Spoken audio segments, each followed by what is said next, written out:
Hello, hello, hello. Welcome, everybody.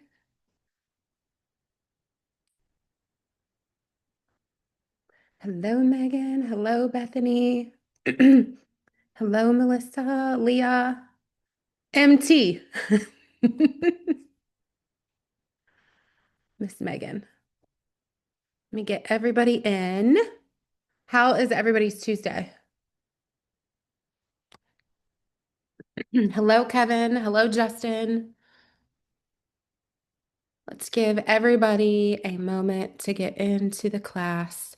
I think we had around 25 people RSVP, which means about half of everybody will show up. So just remember that when we go over buyers here in a little bit.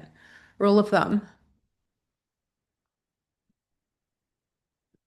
Welcome, welcome, welcome.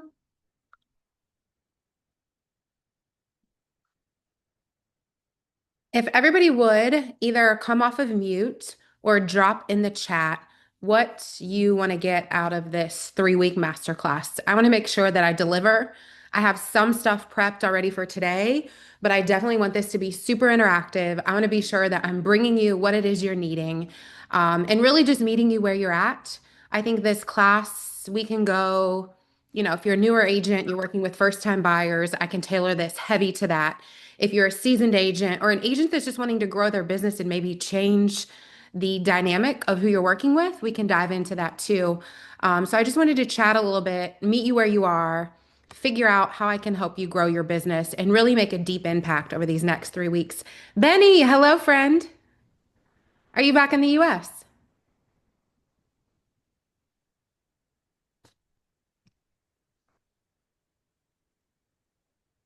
You must be on his phone. I always feel like it's the hardest to work Zoom on your phone. I haven't figured it out yet. Okay. Welcome. There's still Mary Carol's joining. Okay, I think I have everybody in. I am back. Yes, now got you Welcome unmuted. back. Welcome back. Prove everybody's note takers. There's so many more things on Zoom now. It's like amazing. It's overwhelming when you're hosting a class. I really need to always get myself set up for Mary Carol to do all this, but everybody's little note takers I have to approve, all the things now. It's like you don't just have one pop-up, it's like 20,000 pop-ups. So there's lots of new faces on here. So I'm just going to give you a brief introduction of who I am, let you know that you're learning from somebody who's walked the trenches, who's still living in the trenches. One thing that I'm a huge believer in is you should never take advice from somebody that you wouldn't change lives with. And I think oftentimes we can get on masterminds, we can get in master classes like this, and you can be learning from somebody that's actually behind you. I think you can always learn that way, but I always like to learn from people who are steps ahead of me or right beside me, and we can figure out, how do we learn? What are you doing? How are you growing your business? How are you growing your personal brand? I think there's many, many ways to learn, but I find that I usually learn best from people who are steps ahead of me. So just know I've been selling real estate now for 20 years. I run a real estate team. I personally still sell around 100 plus houses a year, mostly listings, but I mastered buyers. I had years where I sold 65 to 75 buyers year after year after year in a market that's much tougher than today's market. And it's serving me well. One thing that I said I was going to do this year is really into educating people more. But I wanted to jump back into production a little bit, and I started working with buyers again, only to help me lead and learn at a higher level. I think it's very hard, and I've had this conversation with many top producers who own teams who are not in production. It's sometimes hard to know what the market really looks like if you're not in the market. We can come up with the scripts, we can come up with ideas, but if you've not been in front of a customer, a client right now, feeling all the emotions that they're feeling in today's world, it's hard to learn what to convey to them. So I actually jumped back in production with buyers this year, which I have not done in moons, only so I could lead my team, lead you at a higher level as well. So I asked everybody if you're just logging on to put in the chat or to come off mute and really just share with me what you are wanting to learn in this masterclass. It's 3 weeks. It's only 1 hour a week. So just let me know. I'm going to review just some of what's over here. Learn more about negotiating. Yep, where that's going to be. That's not going to be today, but we're going to talk about how do we negotiate with confidence and really authority. You want to learn how to get knowledge on how to ease your buyer's nerves when it comes, whether it's to do high. Okay. I would like to learn how to ease the nerves of buyers, whether it's interest rate talk or just the ease of nerves for first-time buyers. Okay. We'll cover that. Overcoming objections. And we're going to talk about what objections are we hearing in today's market because I want to be specific in how we overcome them. Anybody else, either come off mute or type in the chat what you want to learn over the next 3 weeks. I want to make sure that I deliver you fire information that you take back and I get a text from you in a few months like, this has changed my business. This has helped me help more buyers, find more buyers, convert more buyers. And in return, it's helped me be able to do this for my family. Anything else that you want to learn? I would like to learn what market metrics I should be discussing with the buyers. Okay. Amber. Yes. Hello, Miss Hey, Joyce. How are you? um, hey, so I don't know if you can see me in the chat or not, but I always seem to be in the position that when I meet buyers, it's one of those situations where, hey, I just want to go see this right now. Yeah. So I want some tactics on how to set up that buyer meeting before we show. I'm not really very comfortable with how to ask for that or require that, or Mhm. if I should require that. Mhm. So that's what I would like to hear. Kind of what Kevin and Megan both just said, presenting and getting that buyer agreement signed before the showings. That's really kind of what we're going to dive in first to today, because I think the initial point of conversation from the get-go sets the stage of your value, your level of confidence, and how they're going to work with you throughout the entire process. And I feel like until you do that, you're backpedaling through the whole process of leading with authority, leading with conviction that you're the expert, that you're the authority, and they are to follow your guidance with trust and confidence throughout the process. So today, that's kind of what I want to embody. So the rest of it makes sense because I'm a huge believer. If you don't get that from the get-go, you're fighting for it the entire time. And I oftentimes think that's where objections come into play when you haven't set that stage where they develop a level of trust with you before you even show them a house. Megan said, I have a lot of scenarios currently where people have payment pain and need to sell, but have a contingency, need strategy for gaining lower payments, but being able to sell at a price point that makes sense post 2021, where they were paid more. We are really getting strategic there, but sometimes the amount or options or ideas are overwhelming. You're saying when they have to buy and sell at the same time, Megan? Okay. And that's what we're seeing a lot of in this market. And sometimes there's just so many options, but then I feel like, getting excited about like, hey, we do this, like we can, and just kind of giving them those options without overwhelming them, where Yeah. they're like, oh my, like, can I really sell enough, for it to make sense? The payment's not going to be crazy lower, but Mhm. just there's so many different ways we can go about it, but helping them to understand Mhm. that I mean, it's overwhelming, I just, think there's an art to helping them figure out what's the best option for them, but also the yes, risk associated with each option too. And I think yes. some of that, I'm going to dive into it with you, is explaining it could look like this, but here's the good, the bad, and the ugly. We could do this, and here's the good and bad and the ugly, and really letting them choose so they don't ever point the fingers back at you. There's an art. Right. We're going to go over that because that's Okay. what's coming back. The beautiful thing is that's the market I entered into and lived in from like '08 to probably 2015, 16. So it became second nature for us to get creative, to rely on faith sometimes, and just to know, like, and I'm a huge believer in this, if God blocks it, there's a reason why he's blocking it. And sometimes we just have to live in that faith alone that, even though we can come try to be Tinkerbell and figure it all out and giving them this perfect scenario, it's not up to us. And it's not our weight to carry either. Tara, hello. You would like to learn better strategies on how to win offers, also how to find more buyers. Okay. Megan, basically, yeah. I would like to learn what questions I should ask the buyers during the pre-qualification process and how to determine personality styles. So we're going to say buyer presentation / personalities. How to work with people is the one thing we should Always. all focus on more, and all the different types of people. Liz, getting buyers to trust me to set up appointments with new builds before they go and visit. I explain the importance of working with me as their agent opposed to the agent working with the builder, but I'm finding more and more people are visiting without me or saying they are working with me, as we know that can be difficult with the builders paying the absolutely. Okay. I'm grateful you guys all brought me great ideas. I appreciate that. I promise you I'm going to hit on all of them. If I don't, let me know. Melissa, how to restart my buyer business. How are you, Melissa? Hey, love. How are you? Just hanging in here, just trying to figure out this new process of buyers versus all my referral and listings. So I'm trying to change a little bit. Yes. I love it. Re-engaging buyers. Okay. I'm going to jump into the presentation part of this. Let me make sure that you guys see my screen here in a minute. Canva. Are you guys seeing my Canva screen? Perfect. Okay. Yes.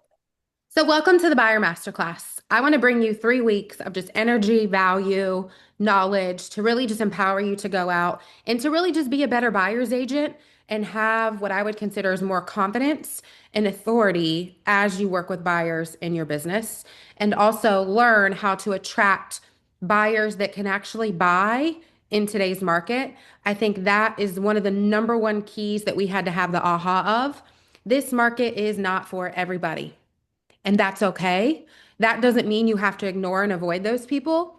It means you sometimes just need to speak the truth over them, get them the guidance, the knowledge, the information they need, and stay in front of them and keep them engaged. Because when they are ready and when the market potentially opens up for them, which I think there's a lot of those people right now, so I don't want to discourage you. There's a lot of people you need to be re-engaging with right now that will help you really convert people that maybe you talked to 12 to 18 months ago who that market wasn't for them. So what's currently holding you back working with buyers?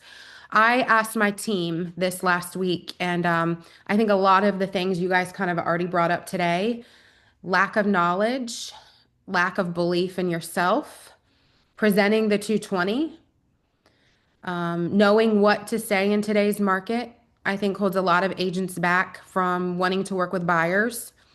Level of confidence, especially with the 220. I know the 220 in our world happened almost a year ago, but I think there's some of us that are just now figuring it out with confidence and not allowing it to derail us. And then there's still a whole handful of agents who are still allowing it to derail them. And that's okay. That's more opportunity for you. Finding buyers that can buy. I would say the biggest aha I feel like most agents have had, and if you haven't yet, you should have it by now. We're in a market, you have to treat this market like a business. You have to make 2 to 3 times the effort you made in the past 2 to 3 years to have the same amount of results. I say that not to discourage you, but to give you a dose of reality of I don't care how long you've been in business, how successful you are, you still got to double or triple your activities to stay at baseline right now.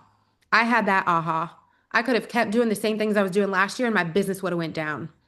But instead, I said to my team 12 months ago, we got to start doing 2 to 3 times the activity with a lot more knowledge and competence to make sure that we actually take market share in a market where not all agents are doing these things.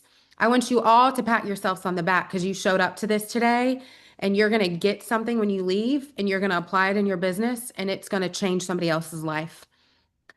I had a talk with an agent last week, and I think one of the biggest ahas is this. When we're in the trenches, we carry so much weight of our clients on our shoulders. And we oftentimes start to get discouraged when we can't find them a home. We get discouraged because they're wanting to do something but can't, or their house isn't selling. We start to carry all that weight. And instead of celebrating all of our success, or instead of doing the things we can control, like do more activities, make more connects, lead, show up for a class like this, we allow it to shut us down. And what you do when you take that camera of life and reflect on you, you actually begin to like dim your sparkle and you're being selfish and stingy with all the value you have that you could be pouring onto other people to go and help. So I want you all to have this gut check with yourself right now and ask yourself, where am I getting in the way? And what are the actions I need to take to remove myself out of the way so I can move forward and help more people? I want everybody to drop in the chat right now. How many buyers have you helped buy a home this year?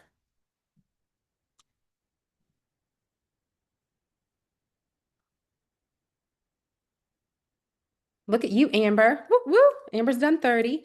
Joyce is 2. Melissa's 2. Megan's 24. Yay, Megan. Liz, 7 to 8. We have a couple zeros, a 2. Love, love, love. Working on 1, now 2. Leah, 1. Love it. So we have a broad spectrum of people. Year to date, Benny, 8. Yay, Benny. 8's my lucky number, Benny. As a team, we have helped 61 buyers already closed. I think we have 80 some under contract or pending right now. I will say, goal is 20 by the end of the year. Love it.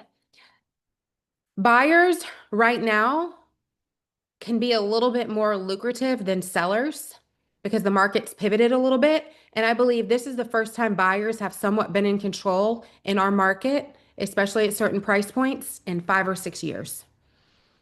Rates have dropped, buying power has came back, and sellers are actually a little bit negotiable right now. This is a prime opportunity to up your buyer business because sellers, it's taking us longer to sell.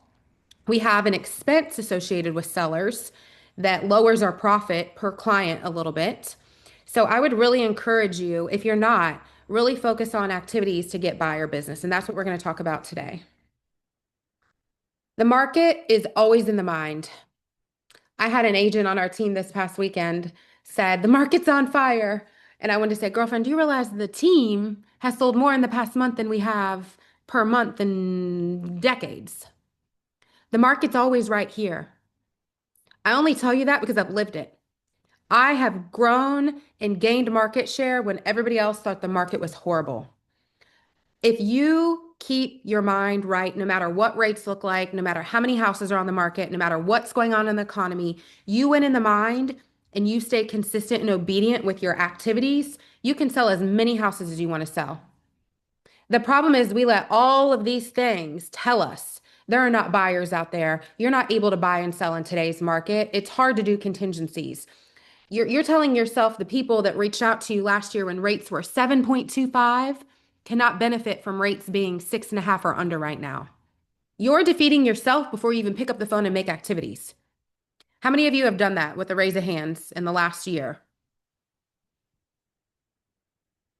Have you defeated yourself before you've taken action? Have you told yourself the economy is not conducive or life is a struggle right now and I can't? We all have, right? In some capacity. You have to get real with yourself and say, I'm out to go find X amount of people this week. I know that it's going to take me this many conversations and know these numbers to have X amount of new appointments. It's going to take me this many new appointments to get one buyer. And if you just stay true to that, no matter what the market looks like, I promise you, you're going to hit your goals no matter what you have going on in your personal life, no matter what rates look like, no matter what the economy looks like. It's all up here. 1,000% it's up here. You can do and be and achieve anything you want if you keep this little muscle in between your 2 ears straight and focused and obedient on the activities you need to take. But oftentimes we don't have clarity on what those are in the first place. So that's going to be step number 1 for me, is to get your mind right and to develop clarity on what it is you need to do consistently to make sure that you're selling the amount of buyers you need to sell. Confidence comes from taking action. Where you are not taking where are you currently? I'm asking you this question. What are you not doing you need to be doing? Does anybody want to be vulnerable and say it out loud or put it in the chat? More contacts, Amber. I need to hit 20 contacts, 20 contacts. Making 20 contacts. We just last week, I think it's on a slide. I'm not going to go over it yet. I'm going to show you what ours looks like. Creating conversations, not okay. What's holding you back from making contacts? Especially when rates are freaking 6.5 and under. What's holding you back from not making contacts right now? You're tired. Implementing ideas and being more vulnerable online. Yeah. Building your brand online, Megan, where like your brand is always working for you with your online presence. Reaching out, just not getting responses. You will, Megan. You're doing all the things, homegirl. Lack of confidence. Read, who said that? Kristen, read this out loud. Confidence comes from taking action. I think it's the one thing we get wrong. We think confidence comes when we've made it. That is a lie. Confidence comes from taking action and the daily wins you keep with yourself. I posted a reel the other day, and really, this is where confidence comes from. If you say that you're going to do something, you do it. If you say you're going to get up at 5:30 a.m., do it. You'll build your confidence in just that single action. You tell yourself you're going to follow a diet, do it. Our confidence comes when we no longer trust ourselves. Where we've lied to ourselves and we said we're going to do something, we don't do it. That's the quickest way to defeat your confidence. Your confidence is going to come from doing what you need to do, whether you want to do it or not. I feel like I keep asking the same people, but no one is budging. I'm going to write that one down. I keep getting voicemails. I need them to answer. 160 dials yesterday with 9 conversations. Well, Miss Liz Young, I want to tell you 9 conversations with 160 dials is a freaking win, homegirl. Would everybody on here like to have 9 conversations? That conversion amount is huge. That's a huge win. I love to see that. So what does it take in this market to win? I think a lot of you said it out loud right then. It takes a social media presence, getting vulnerable online. It takes making 20 contacts a day. It takes showing up and treating it like a business and being obedient and being consistent. I asked my team a few weeks ago, would you have been fired already if you were working for somebody else? Who in a raise of hands would have been fired already this year if you were working for somebody else because you didn't show up? It takes 2 to 3 times the activities it took a year ago. You have to know a lot more financially than you did a year ago. Would anybody agree to that? Having like financial lending knowledge. You have to educate yourself more. What's this other little one I said over here? Can't see it. Study the market more. You have to know what the market's saying without there being emotions tied to it. And that's where you really lead people at a higher level, is knowing the market at a higher level. Would everybody agree with this? People want to work with agents who are winning when you're a buyer or seller. It's wild I'm saying this right now, but I actually just closed on a listing today. And one of the sole reasons why they hired me is because I showed up the appointment and showed them how somebody else like them won. And an agent had came before me and said, you're not going to sell. You're competing against too many new constructions. They're offering too many incentives. Who the heck wants to hear that if they're trying to sell their house? You have to be cautious what you're telling your buyers right now. You need to speak hope, faith, excitement, share your wins, share how you've helped other buyers like them. Like Megan, this is where I'm going to call you out a little bit. You've won a lot this year. I want you to share more of your stories of how you've helped people win on social media more because people relate to that versus a new under contract. Talk about how you've strategically priced a listing, how you've worked with a buyer to get them pre-approved with a special loan program. Like I tell my girls on my team this, don't just say, woohoo, I sold another house. Who did you help? How did you help them? That's what's going to make a buyer or a seller relate to it more, where they're going to want to take action and work with you because you figured it out for somebody else.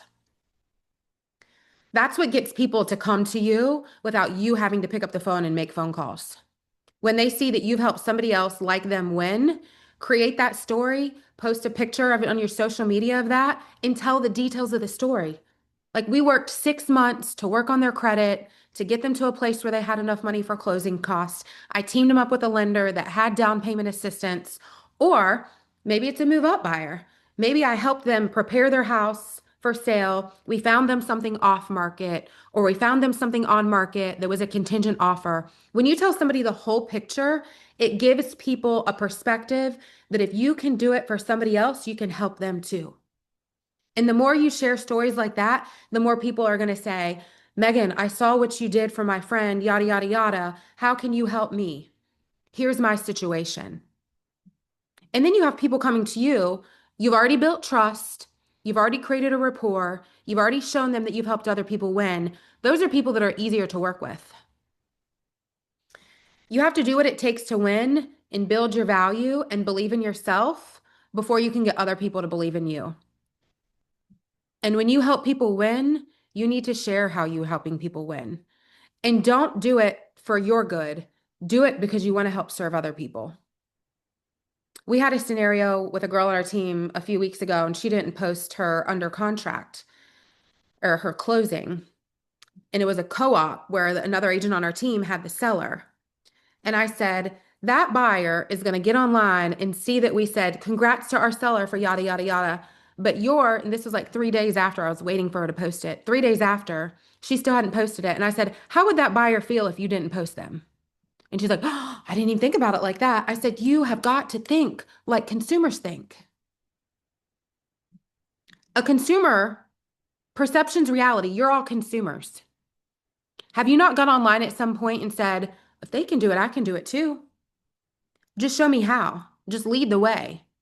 You telling your story now more on social media is like a handshake. They're shaking your hand saying, I want to work with you without you even having to pick up the phone. If you can create more of that, that's when your business grows exponentially. So I encourage you all to share more this week. With buyers, if there's a will, there's a way.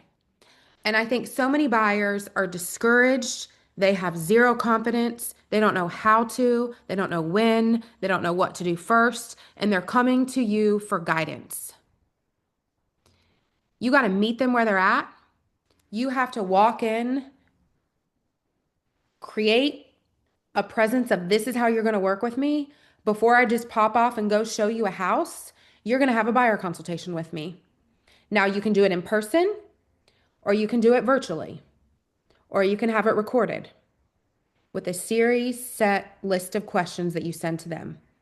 I choose the latter for time purposes, but it does just the same, sometimes even a little more because they have something tangible that they can see and listen to at their own speed. They can go back and reference. I send them a list of questions, which gives them time to fill it out. We're going to talk about personality styles and knowing who's who throughout this process.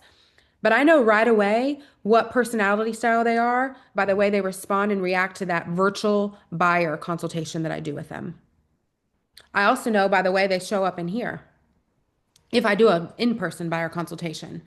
But the way that they're going to work and trust and respect you starts day one. I had a $650,000 buyer this past weekend hit me up, want to go see this house. I said, that's great. I'm grateful you're interested in it.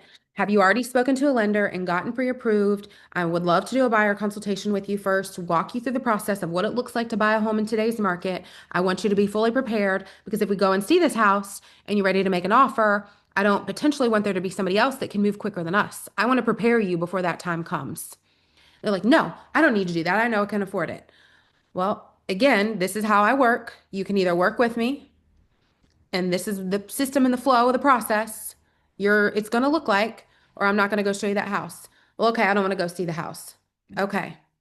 How many of you have, and I'm guilty, have popped off and before the 220 especially, went and showed a house only to be used just to show a house? What is that conveying to your soul? I want you to sit and think about that for a minute.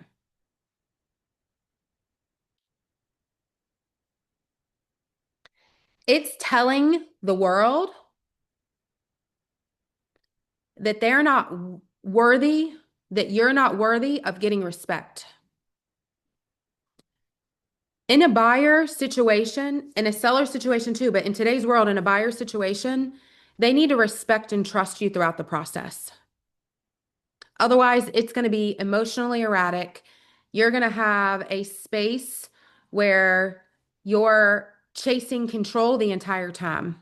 How many people have went through a buyer transaction and felt like you were out of control the entire time? Where they told you what to offer, where they told you what you wanted to negotiate in repairs. I mean, we've all been there at some point. You're not going to win this with everybody. I don't want to set an unrealistic expectation and say you're going to control and be in an authority position with everybody. But the entire process is going to flow how it begins. And if you're not able to set the stage and capture them from the get-go, you're going to be dealing with chaos the entire time. And that's not why they're choosing to work with you. They're choosing to work with you because you're going to provide them value. You're going to provide them expert advice and expert knowledge of the market so they can win offers, so you can negotiate better on their behalf, whether it's in the front end or in the due diligence process. But until they know that about you, they don't trust you. And that's when you feel the ick. That's when you feel like you're out of control. So you have to show them from the get-go and convey and transfer that confidence. You have to show them how you've helped other people win, and you have to create a visual and create energy to move them towards their end goal by overcoming the fears that they don't even know they have. How many people do you think realize that they start to have fears and triggers consciously when they say, hey, I want to buy a house? How many people come to you pre-approved? 50-50? 50-50? So the 50% that aren't, we already know that's a trigger. If you're afraid to get financially looked at, that's a trigger of some sort, correct? But I think where I really helped people in the past, even when the market and the economy is much worse than it is, was I would always say to them when they would come to me, hey, I know that you're afraid to get pre-approved. I don't like financially going through the process of pre-approval either. But it's something that happens with all of us. We all are triggered when people like open us up and look at us vulnerable and financially exposed. It's normal. That's part of the process. But I have a great lender who's helped other people just like you. I know that we talked that you have a minimal amount of money that you can put out of pocket towards due diligence or earnest money or appraisal, closing costs. But I have a lender who I think would be a great fit for you. Or if it's a more affluent buyer, I have a lender who can be strategic for you. I've worked with them personally. I had another client buy $1 million+ property with them last month. You have to always say, like, I've done it. Let me show you how. Come along with me. And I think oftentimes as agents, we get paralyzed by their fear. And instead of speaking to it with wisdom and knowledge and confidence, we allow their fear to start to rule the situation, especially as a newer agent. So I want you all to be like strategic and say out loud, to yourself or write it down. Where am I getting pushback? Where am I getting objections? Where they just don't have the knowledge they need to make a good, confident decision to move forward. Because I promise, objections are only a consumer lacking knowledge to make a strong, confident decision. It never has anything to do with you personally. It has to do with them living in a fear that you haven't yet overcome with knowledge and experience. So I would say anytime you get a pushback and you get an objection, you have to say, what's the fear or what's the knowledge that they're missing that I maybe haven't conveyed to them yet to move them past that objection? I'm going to say that again when Benny's back because I think he wanted to know that. There is no longer a surface level transaction in this market. Who can say amen to that? You're not just popping off, showing a house, writing an offer. We're having to emotionally move people forward right now and emotionally keep people tied to a house. You cannot help someone that you truly don't know who they are, where they're at, what's going on in their life, and the why behind it.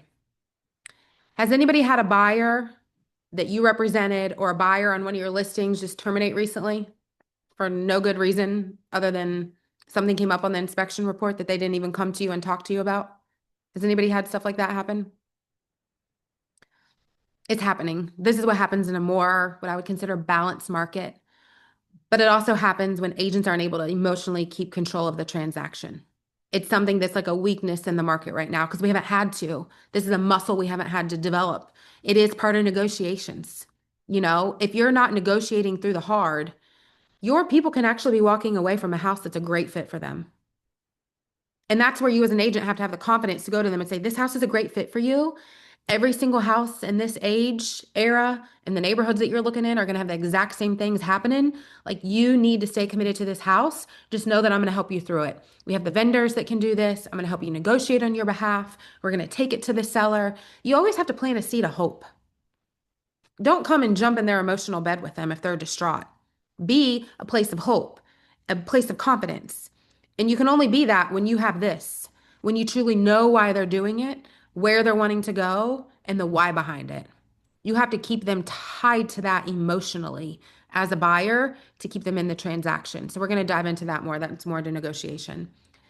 The hurdles that the buyers bring up, the objections, you do have to overcome with, I would say, knowledge, and then also a level of passion and energy to get them out of their funk and to keep them moving. We're going to talk about that. Yep, you got to overcome their objections essentially with knowledge and action to keep them moving forward.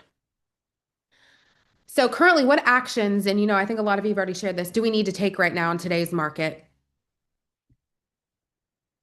I will say the one thing, I wrote this down because I think this is what a lot of agents are experiencing. I wrote down, no one is budging. It seems like everybody has came out of a place of you've had a lot of leads maybe, but you haven't gotten them to move forward. And I say this comes twofold. You're either not conveying the messages that they need to hear clearly to get them to move forward, or you just got to go find more people and stop beating the dead horse. Instead of following up, you actually need to do lead gen activities to find more buyers. And that's what I'm going to talk with you about today. Where are we getting buyers? Where are they coming from? But you have to have clarity about what you want to do. And this is something I want you all to figure out and get clarity because this is the key for you to attract and do the activities to make this come to life. You have to get a clarity on how many appointments do you need to go on a week to hit your goals of buyers. Does everybody know what their goal is to working with buyers this year? How many buyers did you want to help this year? Or how many buyers do you want to help in the fourth quarter? Drop it in the chat. How many buyers are you wanting to help in the fourth quarter?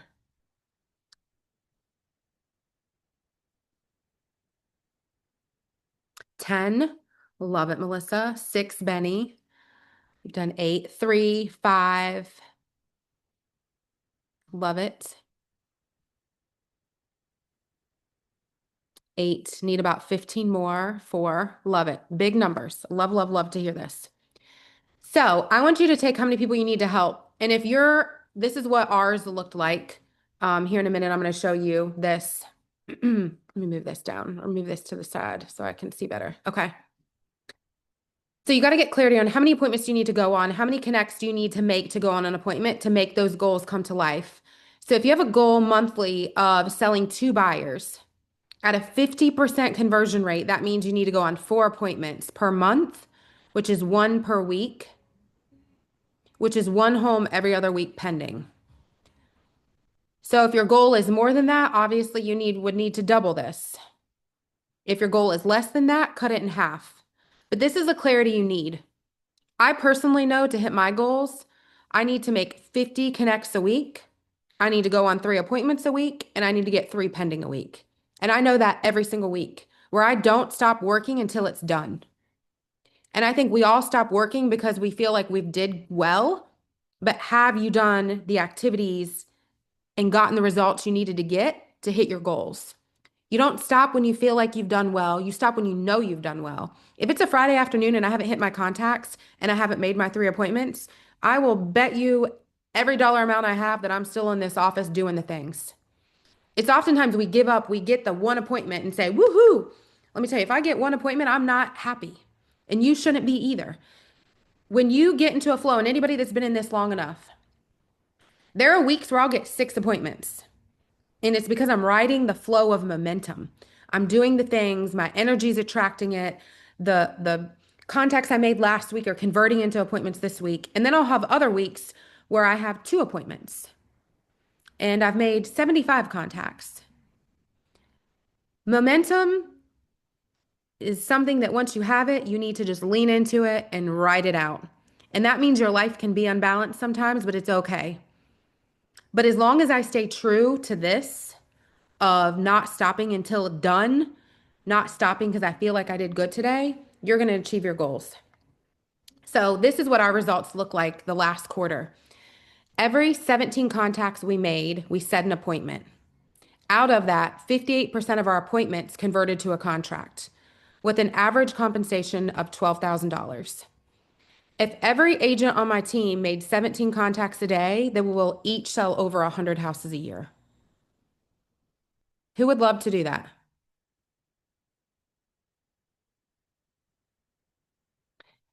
So I want you to realize that the amount of contacts you make is the first trigger. The second trigger is getting the appointment and getting in front of them and conveying the right value to get them to move forward. I promise you, we can get this number to move up the more we follow the process. Your popping off and going and showing a house indirectly affects the number here. There is a balance between going and showing a house and doing a buyer consultation in person and conveying your value in that moment, getting them to sign maybe a single showing form versus the full exclusive buyer agency agreement. Because I do believe there's a power of getting in front of people. Megan, who's new to our team, she has an amazing brand. She's been doing the activities. Last week, she had a buyer push back and say, I don't want to sign the 220. And I told her, get in front of them. Let them feel your energy. Let them build trust with you. Show your value. Build the relationship. And I would say to you, more seasoned agents, the more that you can do that online, the easier your business becomes.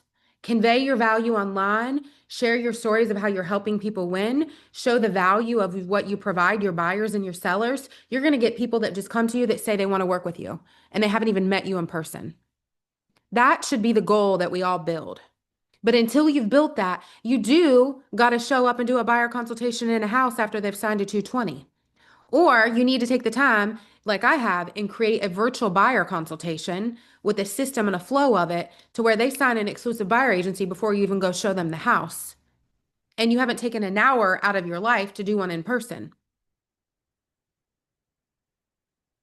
You got to figure out how to pivot and adapt in this market. Because I promise you, there are some people who would not come in to my office to do a buyer consultation, but they'll absolutely watch it and sign a buyer agency with me by seeing it done virtually. Does anybody believe that, I mean, we saw it during COVID, people will buy a house without meeting you or seeing the house in person? I mean, do we ever believe that would happen? And it's across all businesses. My husband thought online signups at his gym were crazy. That day passes that are $25 in a small town where the monthly membership of $40 is crazy. We have handfuls every day of our life, 24/7. When you can create a social media following that's working for you 24/7, you all of a sudden have had another employee in your business that's bringing you leads. I want you to look at your social media that way. Your social media can be working for you 24/7. My husband's website, where somebody can sign up 24/7, is like a free employee. Yeah, it's a couple $100 a month to host it, but it's a free employee for him that's working all the time. You need to build your social media out in the same concept and share all the things. You know, I think most buyers are paralyzed in fear of what it looks like to get pre-approved because they don't know what it really looks like to get pre-approved. They think all these bad, negative, hard things. But if you tell them you need 6 months of this, 6 months of that, the past 2-year tax returns, and so what? So what? We can't get you pre-approved right now. We're going to work towards getting you pre-approved in the next 6 months because I've done it with other people. Or if it's a buyer that's moving up, they're paralyzed sometimes in like, how? How do I do it? How do I do a sell and a buy at the same time? What does it look like? What domino goes first? And you share the strategies of how you've helped other people do it. There's not a one size fits all. There's a strategy for you. And Megan, that's what I'm going to talk to you about in the group about is there's a strategy for every person. We have to ask the right questions to see what's the best fit for them in today's market. Financially, emotionally, physically, how do we really help them move forward? Because a lot of what paralyzes people is not always finances. It's the thought and the concept of I have to get my house ready and live in it. And we have another house over here under contract and it's back to school time and the kids, you know, it's all those things that people tell themselves. And if you can come into it and meet them where they're at and leverage what's paralyzing them from keeping them from moving forward, you're going to have a lot more people buy and sell at the same time because it can be done. There's risk associated with it, but it can be done. At the end of the day, consistency is truly the key. And we've seen our agents, and I have two of their charts on my desk right now, go from having killer months with 300 plus connects and setting 12 appointments and getting 4 or 5 under contract to then once they get them under contract, they're busy in the transaction or they feel good because they've gotten under contracts that they forget to be consistent in activities. And then their contacts slip. And then all of a sudden they only have 1 or 2 under contract this month. Consistency is the key. And that's why I said, like, I know every single week I'm going on 3 appointments, converting 3 into under contract. And if I can stick that I need 3 and 3, 3 and 3, 3 and 3, no matter if I have 20 houses under contract, no matter if my dad's passing away, no matter if my kids are playing football, 8 hours a week, no matter what, all that matters is I need to go on 3 appointments and get 3 under contract. That is the key to creating a consistent business, is that simple clarity of how many contacts do you need to make every single week as a non-negotiable, no matter how many you have under contract to keep your business moving forward. There's no way around it. What are we seeing win in today's market? I know we've all kind of said this out loud, but finding the buyers that can buy, right? The ones that are equipped and willing and wanting to move forward in today's marketplace. Coming up with creative financing options, whether people are buying and selling at the same time or whether it's a first-time buyer that we need to be strategic with. Working with those who have a home to sell in this market. This market allows for contingencies. We're seeing a lot of people like that win in this market. Those who need closing cost. This is the first time I've seen closing cost on contracts in 5 or 6 years. It's now the time. And that's a message we need to share. Like, if you need closing costs, now's the time we can negotiate closing costs for you. Finding builders who meet the needs of buyers financially. I think sometimes we have to ask better questions at the buyer consultation to really figure out who's a good lender and what does the house look like that these people could buy? And how do I partner the two? Right now, I promise you, there's a lot of first-time buyers that could buy houses if you just showed them that they could get a 4.9% interest rate with some of these builders. There's a lot of people that could buy if you just told them that they can get closing costs paid by the seller. There's a lot of people that could buy if you could show them how you help other people buy that have a home to sell. There's a lot of people that could buy that are in your database right now that don't know rates are 6.5% to 6%. That don't know if they're a member of State Employees Credit Union, they can get an interest rate in the 5s. There's a lot of people that don't know all those things. So I encourage you to sit down and dissect everybody that's bought a house from you in the last 3 to 6 months and ask yourself what made them buy a house. And those are the messages you need to create on your social media, or those are the stories that you need to go back and touch and put hope into your buyer leads that are sitting in your database. Yeah, we have builders doing 2.9. Yeah, 3.9. Yeah, look at Megan. She signed while I was on the call. Praise Jesus. Amen. It's because Megan's done the activity and got her to build trust. How do you ensure that they show to the appointment? Some are not showing. What's everybody doing? And I would like for you to talk out loud and come off mute. If you get a buyer lead that comes in, you get them to sign a buyer agency agreement, whether it be exclusive or a one-time. Are you following up before you go on that appointment to make sure that they're going to show up? Are you doing hey, just making sure that you're good for 11 o'clock today at yada, yada, yada? I think sometimes when people don't show up, it's because I send a calendar. Yep, mine is automated.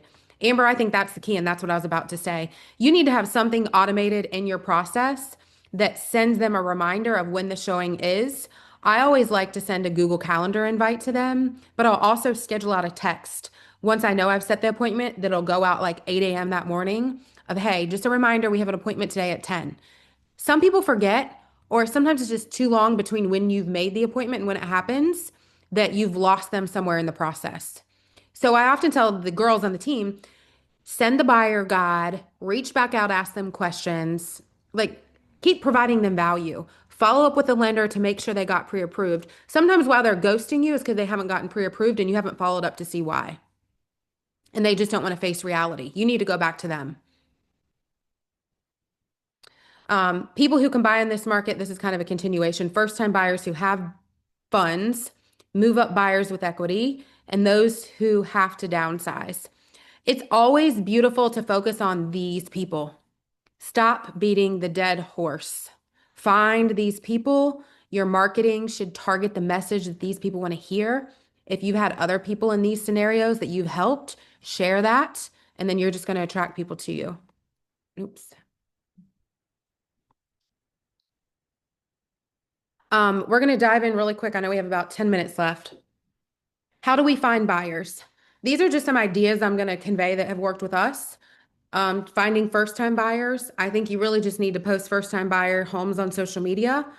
What social media do they live in? You know, this younger demographic of buyers is much older than they used to be. I think a lot of buyers right now are probably late 20s, early 30s before they really buy a house.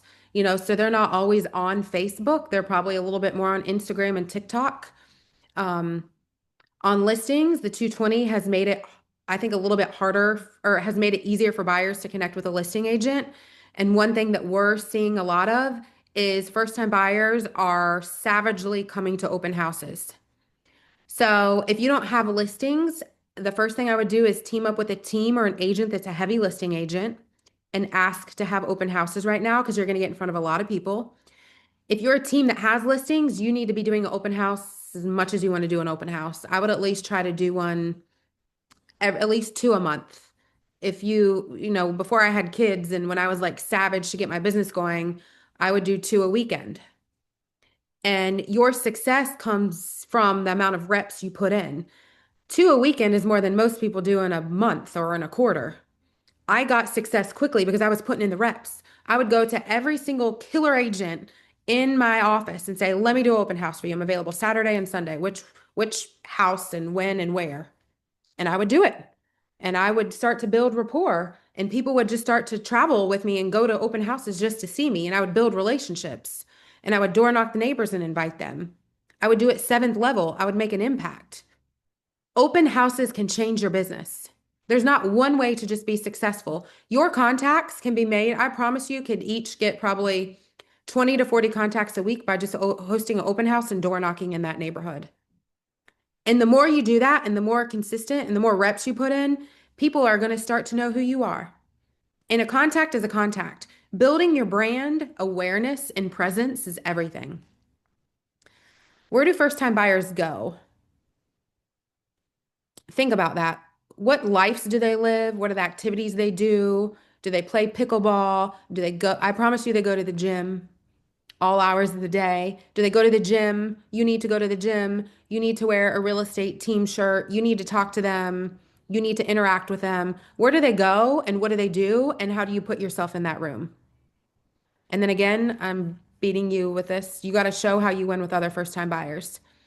Open houses have been amazing. Yes, Megan, for sure. Liz, 220 is what market are you in? The 220 for us is our agency compensation form that we're now having to have signed essentially before we go show a house. It shows clear cooperation and who's paying our commission. It's a thing in North Carolina. I get clients touring new builds. We have so many new build community. Yeah. See, new construction is something I always tap into because so many people can buy a new construction house. The objection goes away of the cost of keeping up with the house, the out-of-pocket expenses of maybe having to replace a roof or HVAC system. It's peace of mind. The interest rates are killer. Sometimes they give you closing costs. New constructions can move a lot of first-time buyers forward right now, and I don't think we're paying attention to that enough. And content for social media, right, when you go do the new builds. Absolutely. The move up buyer, how you get move up buyers is you just need to be telling your whole database how much their home is worth right now. So many people have no idea what their home is worth, and they look at the tax value and think it's the tax value. Most of our houses, even in this area now, are selling above the tax value. So do a CMA for them. Speak to them and let them know you can buy and sell at the same time right now. And you have lenders who can orchestrate it with special loan programs. You can now do a contingent offer where you haven't been able to do contingent offers in so long. You can do a bridge loan. There's so many ways you can do it. You just need to figure out what's the best way for them. Again, you have to show that you're winning with the other people like them. You need to connect with a lender who has an option to buy now and sell later and do a recast. You have to post move up price point homes. If you're trying to attract move up buyers that have a home to sell and you're showing $200,000 to $300,000 houses, you're not attracting your move up buyer. Your move up buyer is probably attracted to something 400,000 to 500,000 and above. So if you want to attract your move up buyer, you have to post move up buyer houses on social media. I'm going to tell you the quickest way to get buyer leads is to post houses on social media. Do listing tours and post listings. Every time I do, I get 1 to 2 people reach out to me every single time. And then door knock neighborhoods that move up buyers would want to be in and find them listings. Where we're seeing right now a lot of success is the move up buyer would move if the right house came on the market, but the right house is not on the market. So we go and find people that would sell, and then I have a buyer come to me or I post, hey, I know of a seller who's looking to be in this neighborhood, and then we go find the listing, and then we help people exclusively buy off market, and then we list their house. It's a great strategy in today's market to help that move up buyer. And then the last thing is downsizing and luxury homes. So who do you think the move up buyer moves into? A more higher end luxury house that people that live there probably need to downsize.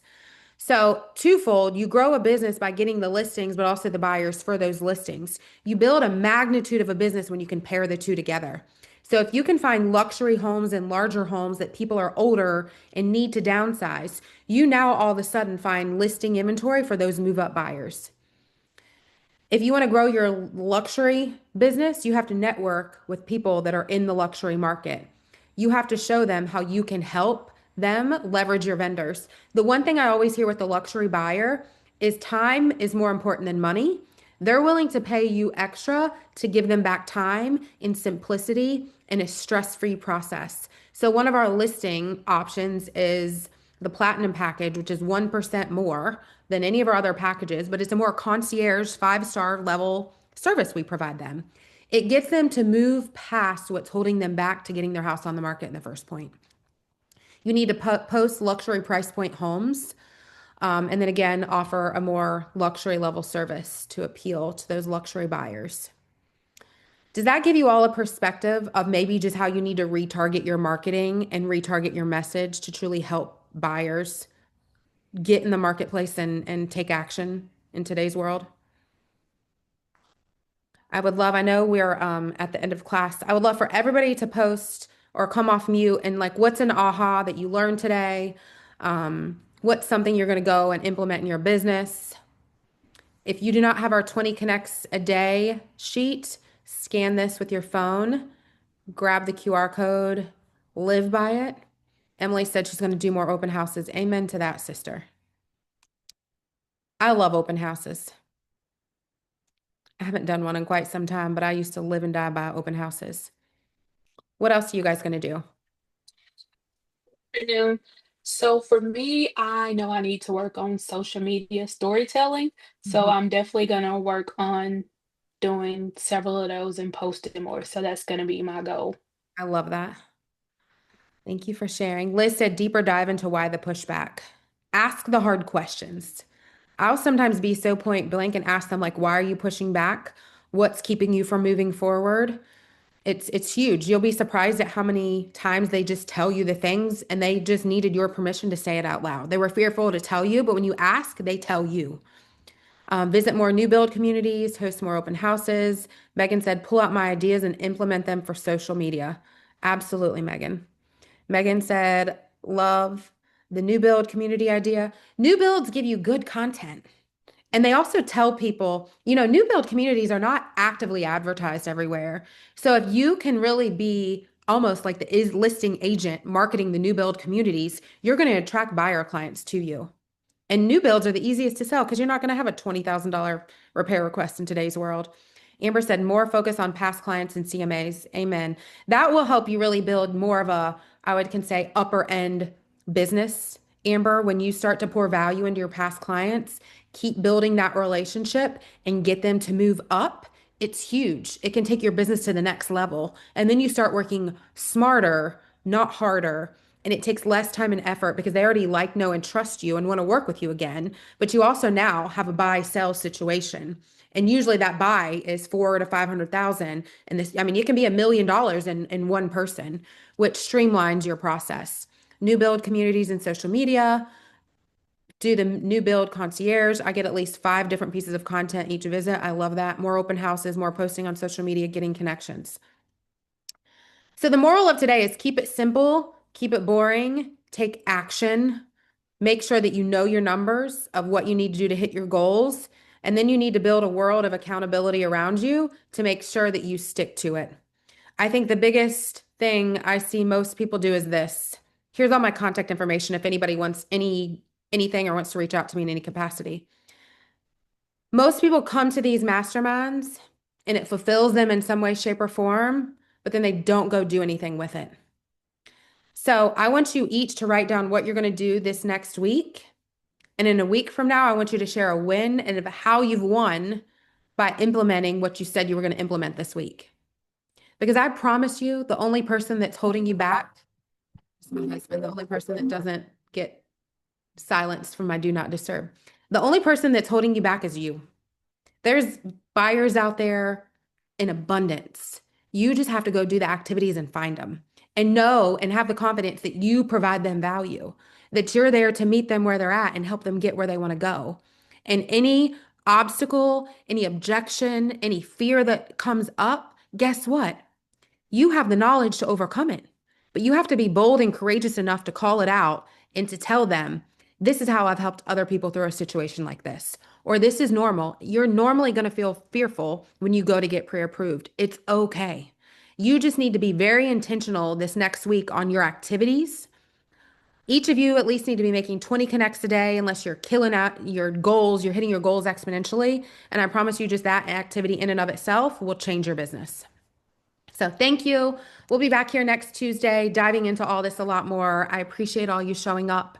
I hope I poured into you in some way, shape, or form this next week. And I hope you go implement something and kill it this next week. So love it. Liz, love, love, love. Thank you for sharing. Absolutely, Justin, Kevin, Tara, everybody. Thank you, thank you, thank you.